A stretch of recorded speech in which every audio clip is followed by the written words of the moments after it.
Testing, 1, 2, 3. I know.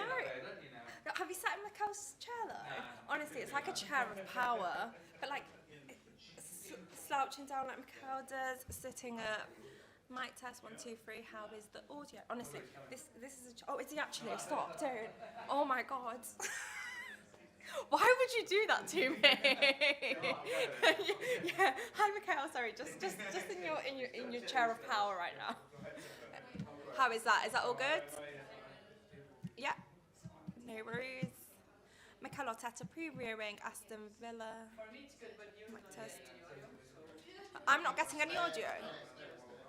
Who's not getting any audio? Okay. Oh. Okay, I'll stay. 1, 2, 3, 4, 5. Mic test. Mikel Arteta previewing Aston Villa. House sound perfect. Great. Checking my exit route. Do you want to do a mic test? Everyone's putting You chose content it. on live. Oh, really? That's brilliant. I'll tell you, why? Why? I am now. So you're live. What's going on for a walk, half an hour? It's the new season.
keep his phones a little bit away from the mic. We had a bit of interference last time. It brings over the experience of the game. Sorry, guys. Hi everyone, hope everyone's well. We'll kick off with the live section and go into 10:30 tonight. All ready at the back? All good. We'll kick off with James from Sky. Good afternoon, Mikel. How are Hello, you? I'm good, thank you. Huge breaking news this morning with Erling Haaland committing to a new 9.5-year contract at Manchester City. Good news for them, not so good news for the rest of the Premier League. Well, that's their news. If they are willing to commit with a player for that long, it's because they are really happy, so good news for them. From a fitness point of view for you this weekend, Ricardo Calafiori, is he close to being in contention to feature tomorrow? Yes, I had a few decisions to make this afternoon with the medical staff to understand whether they are in the best condition to this game or the next one, so we'll decide that. You're dealing with a number of long-term issues. Are all those players on track when it comes to their rehabilitation? Anybody close to making a return? No, so far, no. It was such a significant win for you on Wednesday against Tottenham. What impact are you hoping, and what impact have you seen already on the squad and the club itself? Yeah, I love the attitude that the team play with. We had some big performances. It was obviously a beautiful night for us to celebrate in front of our people. Moving to the next one because a big one again against Villa. And in terms of Aston Villa, defeat at home to them last season proved really costly in terms of your title hopes. That's the last league match you actually lost at home against Aston Villa back in April. Do you feel like you need to be almost perfect between now and the end of the season to win the title this year? We're going to try to be as good as we possibly can tomorrow night. That's the objective. They are a really good side. That's why they beat us last season, and we proved as well when we played them at Villa Park that they are a really difficult opponent. So we'll prepare in the best way to win. And you admitted on Wednesday that you're actively looking to try to sign a forward in this transfer window. Do you think that you can still challenge for the title this year without any reinforcements? At the moment, we don't have them. We are trying, as I said, actively to find the best possible solution, but we will have to wait and see what we can do. How challenging is it to find the right player? What profile are you looking for in the forward that you want to bring in? Obviously, it's not something that I'm going to discuss here. Obviously, we have lost two massive players for us in the front line, and we need some support there. And we understand that Martin Zubamendi could be joining the club in the summer. I won't ask you about that directly, but with contracts running out for the likes of Thomas Partey and Jorginho, is midfield an area you're looking to strengthen in? We have certain situation, contracts expiring, we can renew like we have done in the past those contracts. So again, we are actively always evolving the squad and understanding what the players want to do when they finish our contracts together, and we have to be prepared. Alice from the Premier League. Hi. You called your team sensational in the win over Spurs. I just wonder, how do you go about ensuring that your players retain that level of performance throughout this second half of the season, particularly when you look ahead to fixtures that, say, aren't quite as emotive as a North London derby? Well, when we play every 3 days, obviously that's the type of performance that we want, and the performance has been there. After it's about the results, and a few things didn't go our way in the first few minutes of the match, especially because the dominance that we showed going 1-0 down was tough, but mentally I think the team showed incredible resilience, patience, composure to overcome the situation and win the game. Sure, you said this week that your players want more, that they want to be tested and they want to be questioned. Could that suggest that they're actively thriving on the pressure of trying to chase Liverpool down right now? I think so. I think if you want to be fighting for the top trophies with the top teams for 11 months, like we've been doing the last 2.5 years now, you have to enjoy that kind of moments, that kind of circumstances, those challenges, the pressure that comes with it, because it's the beauty of it. That I mean, we are playing to win, and that's exactly what we want to be. Yeah, you use the word pressure there. We often hear it used in a negative context, particularly in football. But is that something you want your players to be feeling now then? Well, I think the pressure comes from within. I think nobody can put pressure on you. I think it's the wrong way, and if that's the case, it's because probably you're not doing or preparing the right way. I think you have to strive to be the best as you possibly can, and there is no more pressure, in my opinion, than that when you daily have this commitment with yourself to achieve that. Okay, Villa up next tomorrow. We all know what happened when they came to the Emirates last season, of course, but you did beat them at Villa Park in August. How wary are you of the threat they pose tomorrow, and how much does that result against them back in April still hurt, I guess? Well, because we know the difficulty of the team that they are, that's why they're performing so well. They have an excellent coach, very good players, really good organization, and we are so used to in the Premier League. It's not very different every 3 days. So tomorrow we're going to have to be really good again to deserve to win the game. Finally, from me, a couple of weeks back, you said that you feel Arsenal have been the best team in the league in the last year without winning a major trophy. How realistic do you feel your prospects are of putting that right this time round? In that case, I refer to the stats. And when you look at all the stats that are relevant to do that, that's what the stats said. But the reality is that we weren't because somebody else won the title. So that's something, there is a margin there that we still need to improve and be better. Thank you. It's one from Eleanor. Renee Slegger's appointed this morning Yeah. on a permanent basis. She's had a fantastic run during her time in interim charge. I just wanted to get your reaction to her permanent appointment and ask how much you're looking forward to working alongside. Very happy, obviously, and she's done a phenomenal job since she joined the role, and very happy for her. Very happy for the club as well, because promoting someone that was already with us, I think, is a very strong signal and a very good decision, I must say. So very happy for her. Thank you. Okay, we'll go to Alex from the BBC. Hi, Mikel. Hi. The win over Tottenham was a relief and a good result after a tricky week for you after 2 defeats at home. What's the reaction been like at the training ground from the players and the staff? Have you noticed the difference? It's very good, really happy in the dressing room, really happy the next day, and then let's start with Villa. That's it. I mean, the enjoyment or the bad mood that we can be when you don't win, it has to disappear immediately, because the focus has to be in the next match and how we prepare in the best possible way. You've spoken before about the good runs you've been on, how momentum is so important to keep up the good results back to back. So how important is it to not let that fall and take the chance to build a good run with the game against Villa? Yeah, well, we wouldn't be in the position that we are in because we've been very stable. When you look at the run in the Premier League in the last 11, 13 matches, I think speaks for himself, not only the result but the performances. But he's doing it again and again and again, every 3 days, different competitions, and that's what we want to achieve. Ian, TalkSport. Hi Mikel, how are you? Good, thank you.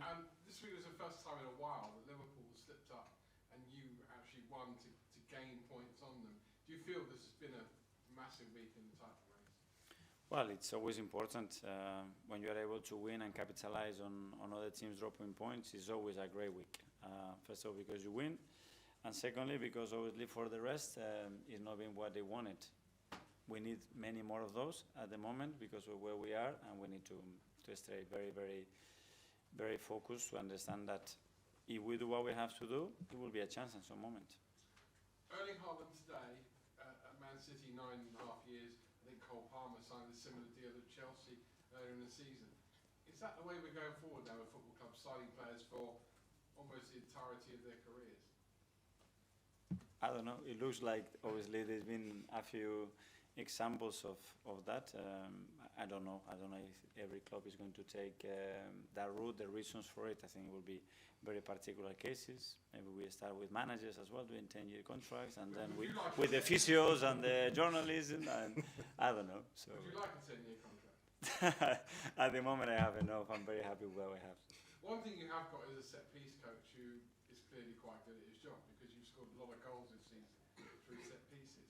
And I just wonder if you can give us a little bit of an insight into how much work, how the ideas must come through either just your set-piece coach or all of your coaching staff. Because you must have to update them game by game. You can't use the same ones every game, otherwise people know what they are. And they are, in football where everything is such a fine line, this is now becoming a really vital tool, isn't it? Well, yes, we considered a goal from a set piece the other day, and we could have considered I was thinking more on the positive another side. one. No, but it's not a positive, it's a balance. If you score and you concede, at the end, the balance is 0. So that's how it is. And yeah, we have Nico, obviously, is responsible for that, and many other things that he does. It's just a small part of his job that he does really well, and the players follow it, and we have some good momentum. And now it's about maintaining it, the attacking and the defensive part, because it's so related. But does he just come up with ideas, or do you go to him and say, I've got an idea, and maybe... Everything that we do is shared, and it's not an idea that comes on today. It's some work that we started many years ago, and it's constant development. Because what we're doing now, I'm sure that in 3 months, in 6 months, 9 months, it's not going to work. So you constantly have to evolve it. Tom, Football London? Hi. You've had the likes of Ben White and Mikel Arteta out for significant periods. What type of challenges do you set players when they're not on the field, and what they have to do kind of off it to improve themselves? Well, first of all, obviously, the main part is the psychological part, so how they feel emotionally, because being a long time without doing what you love is not easy. Your routines change completely. You are much more isolated because you're not going to work, and that takes a little while to handle and to settle. So first of all, give that support to the players, then the physical condition that they can maintain or improve in relation to the injury that they have, really important, and then use that time as well for other things, because, for example, Bukayo hasn't had any time off in the last 2 seasons. So it's a moment that if he can have a break as well and enjoy other parts of his life, great. To be closer to the family, great. To learn about the game, certain aspects that he can still improve and develop. We are doing that, so that's what we try. And replacing Ben has been Jurien while he's been out, but he's come back from a big injury and played a lot of football. What's it been like to manage his minutes while still dealing with the ramifications of such a long injury? Yes, unbelievable what he's done, especially because he's done it on the right. He's done it as a left fullback as well, and we put in huge demands. That's the thing, that obviously when the squad is short and on top of that you have injuries, quite a lot of injuries like we had, you start to load more players, which is not ideal, obviously. Arts Athletic? Hi, Mikel. Just on Miles, I know a lot of people probably just see him as a left back or a midfielder turned left back, but he's been doing that for a couple of years now. I was wondering, were you maybe involved in the decision to start that kind of evolution of him? Because it was something I think he's been doing since 2-3 years ago. Less than that, I think. But, less than that. Yeah, when I saw him, and to give him a chance, and with the product that we had in the academy, the moment that I saw him, the only way that I could think is change his position. I think you want to have a chance here. I spoke to him and I said, this is where you're going to have, because I think it fits a lot his qualities, it fits the way that we play, and it fits because we had necessities in the position. So we started to work on that. He put it into it straight away with the personality that he has, that I think is very obvious, and now he's doing it. I remember in the pre-season game against Leverkusen, you had a chat with him on the pitch about, I think you said it was kind of defensive duties in that game. I was just wondering, since that conversation, how do you kind of assess him since then, how he's kind of grown? Well, adapting to the role is not just on the defensive part. I think physically, very different demands. You're facing wingers a lot of times in that position. You have to be part of the defensive line. You have to know when to release, when to not, when the ball is on your side, how you have to defend the box, something that he wasn't used to do that. And then all the attacking process on top of that. So it's quite a lot. He's dealing with that in a great way, physically as well. He's matured a lot in the last year or so. And the other day had a great performance, without a doubt. Simon Standard? Mikel, when we spoke to you at the start of the window, you sort of described it as you wanted to add to the squad. But given that the numbers you've got in that forward line, Kieran was playing sort of left wing the other night, is it changed to a need to add to the squad now? The word, you mean? Well, obviously we have more necessity now because of what happened in the last few weeks. That's obvious.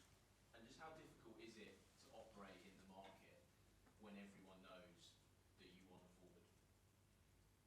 Well, I think it's more a question for Jason. I don't know, but I think we have to do what we think is right, and we can do as well, and that's it.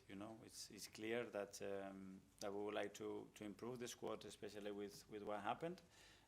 Can we do it or not? Depend on a lot of factors. Okay, last couple in the live section. Firstly, Phil from PA. Just going back to Miles, obviously he's been so impressive since he's been in the side. Do you think there's a chance that he could be on the radar of the new England manager? Let him settle where he is first, and talk about the reality he's got in front of him and deal with that. And I think that's more than enough for now.